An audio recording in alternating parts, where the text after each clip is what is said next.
Banking, the greatest scam on earth. Thomas Jefferson said, "I believe that banking institutions are more dangerous to our liberties than standing armies. If the American people ever allow private banks to control the issue of their currency, the banks will deprive the people of all property until their children wake up homeless on the continent their fathers conquered." Jefferson's warning is already here. 40 million Americans are living on food stamps. Millions more are now homeless, living in tents, all because of one institution, the Federal Reserve System. The Federal Reserve is a group of private bankers who have stolen the money creation process from the American people. Most people still believe the Fed is an agency of the government working in our best interests. It is not. There is no greater form of evil in the world today, so let's explore the banking scam. None of us have ever been taught anything about money. The reason is to prevent us from learning the truth that money is a trick and money is a trap. When solving any crime, there's a universal truth: follow the money, but with the banking scam, follow it backwards. Where does money come from? The world's money supply is always growing. Where does all the new money keep coming from? Money comes from privately controlled global banks like the Federal Reserve System. They create money every day, which increases the world's money supply.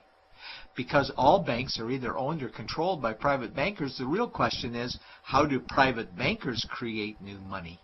And the answer is they create it out of thin air. Bankers create money out of nothing. They make it up. It is a fiction. Wow. Godlike power to create something of value out of nothing. A stroke of a keyboard and money is created. In fact, only 3% of the world's money is even in the form of bills and coins, which means 97% of all money in the world is just numbers typed on a computer screen. This is part one of the banking scam. Money is created out of nothing. The second part of the scam is this phony money is issued as debt. What is debt exactly? Well, when you consider we work our whole lives to pay it off, you could say debt is slavery. But whose debt is this phony money? It's our debt, all of it. It's our debt when we use credit cards, we get student loans, borrow money for mortgages, all bank borrowing. And it's our debt again when the government borrows, which is each and every day. In today's world, money is debt and debt is money, and don't forget the interest charges. Money equals debt and debt equals slavery, therefore money equals slavery. Our monetary system is a carefully concealed system of slavery. Why? Because our government can create the same money for free with no interest charges, just like they used to, as the Founding Fathers designed it inside the United States Constitution for our protection against private bankers. The third part of the banking scam is very evil. When bankers create money from nothing and issue it as debt, they only create the principal portion of the debt. They do not create the money for the future interest payments.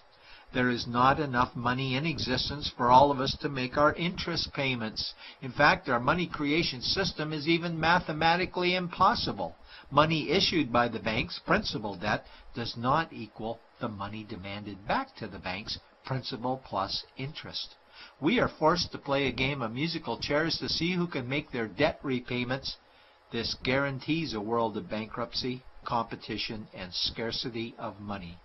For example, we go to the bank to borrow money for a house, let's say $100,000. The moment we sign the loan document, the bank creates the money out of thin air. A $100,000 debit gets registered for us and a $100,000 secured credit for them. Then one of two things happens. Either we give the bank 30 years of labor making house payments totaling $300,000 for the original $100,000 we borrowed, or the bank takes our house. The bankers get either our labor for life or our house, and often they get both, all from money created out of thin air and issued as debt, for money made out of nothing. This is why all the bankers end up with all the assets. The fourth part of the banking scam is inflation. People think inflation is prices and costs increase. A better answer might be the value of our money always goes down. Inflation is created every time the central banks print money, which is every day. Where does all this new money get its value? The answer is it steals its value from the existing money supply, where our savings are. Our savings are disappearing because of the new money they're printing. If money creation was in balance with goods and services, there would be no inflation. Prices would stay the same.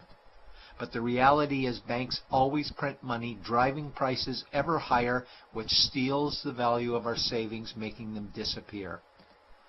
Since the private bankers created the private Federal Reserve in 1913, the United States dollar has lost 97 cents in purchasing power. An item in 1913 that cost $100 in 2011 cost $2,230, a price increase of 2,130%. This is the banking scam. 4 parts. Private bankers create money out of nothing and charge interest on it. There is no money created for the future interest payments, and inflation steals our savings every day. In order for the banking scam to be pulled over our eyes, the bankers need help from the likes of paid-for politicians and appointed civil servants, military-industrial complex, mainstream media, multinational corporations, and the bankers' good buddies. For example, what do our banker-controlled television networks say about criminal bankers? "Oh, bankers are our saviors. Chairman is Man of the Year. He saved the world. Bankers really do deserve their bonuses. They're so smart." And what do our banker-owned G20 politicians say we need to do? That we must save our banking system, and now we need austerity measures, like increasing existing taxes and bringing in new taxes, cutting our social programs, including education and health care, stealing from our pension plans while increasing the retirement age, keeping us working for more years at lower wages while placing our children and grandchildren in debt and servitude for their future lives. We are being lied to that we must go deeper in debt for bailouts, stimulus packages, quantitative easing, saving the too-big-to-fail banks, credit easing, currency interventions, all names that mean the same thing, more debt to us. Is it not strange that the solution to too much debt is always more debt to us? And where is all this money going? It's going to the banks and to the bankers. They are stealing our money right now. 0.1% of the world's population owns 2/3 of the world's wealth. This means that 99.99% of the world's population own less than 1/3 of the wealth, a decreasing amount because these guys are stealing it. We desperately need to wake up to the banking scam. It is time for change. To retake control of our money system, we must stop supporting the banking scam. Lincoln said the government should create all the currency and credit needed to satisfy the spending power of government and the buying power of consumers. Money will cease to be master and will then become servant of humanity. And Jefferson said the issuing power of money should be taken from the banks and restored to the people to whom it properly belongs. It's a pyramid scheme. And we, the people, are the bottom layers of the banking pyramid. Without our support, the banking scam collapses. We have to do it ourselves. Wake up, get active, wake others. Remove our money from the bank. Buy gold and silver coins. Get out of debt. Rip up your credit cards. These actions will bring down the banking scam. Only vote for politicians who support debt-free money, or run for office yourself, and turn off mainstream media to search for the truth while you still can, and support every effort to end the Federal Reserve System and all the privately owned central banks. Let's bring these criminals to justice to get our money and our countries back before it's too late.